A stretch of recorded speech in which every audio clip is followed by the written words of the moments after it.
గురుగారు, తులారాశి వారికి ఈ వారం ఎలా ఉండబోతోంది? తులారాశి వారికి కేవలం ఒక్క గ్రహమే యోగిస్తోందమ్మా. 6వ రాశిలో రాహువు. మనోబలంతో పనులు ప్రారంభించండి. ధైర్యంగా సరైన కార్యాచరణను రూపొందించండి.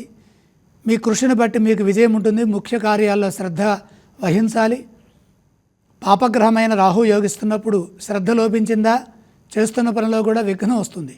కాబట్టి ముఖ్య కార్యాలని కొద్ది రోజులు కానీ గంటలు కానీ వాయిదా వేయటం మంచిది. ప్రసన్న చిత్తంతో ప్రశాంతమైనటువంటి బుద్ధితో పనిచేస్తే పనులు విజయవంతమవుతాయి.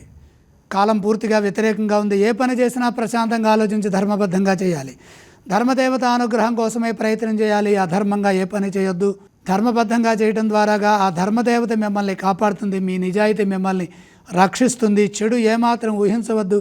ఇబ్బంది కలిగించే విషయాలను మనసుకు తీసుకోవద్దు. నిరాశ చెందకుండా ఆశయ సాధనలో మీ కర్తవ్యాలను, మీ బాధ్యతలను గుర్తెరిగి కుటుంబ సభ్యుల సూచనలను తీసుకుంటూ వాటిని అమలు చేస్తూ ముందుకెళితే ఈ గ్రహ దోషం నుండి బయటపడవచ్చు.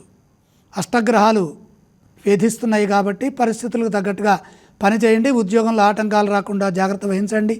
జిహ్వా మే మధుమత్తమా. ఈ మంత్రానికి అర్థం ఏంటంటే మన నాలుక మన అదుపులో ఉన్నంత వరకు మనకి మేలు చేకూరుతుంది. కాబట్టి మాట్లాడేటప్పుడు ప్రసన్నంగా, ప్రశాంతంగా, ఆవేశం లేకుండా శాంతంగా వ్యవహరించండి.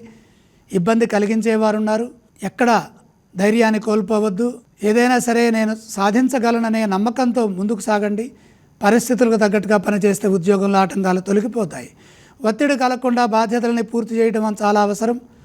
సాధ్యమైనంత వరకు మౌనంగా ఉండాలి, సౌమ్యంగా సంభాషించాలి. స్పష్టమైన ఆలోచన సరళితో లక్ష్యాన్ని పూర్తి చేసుకోవాలి.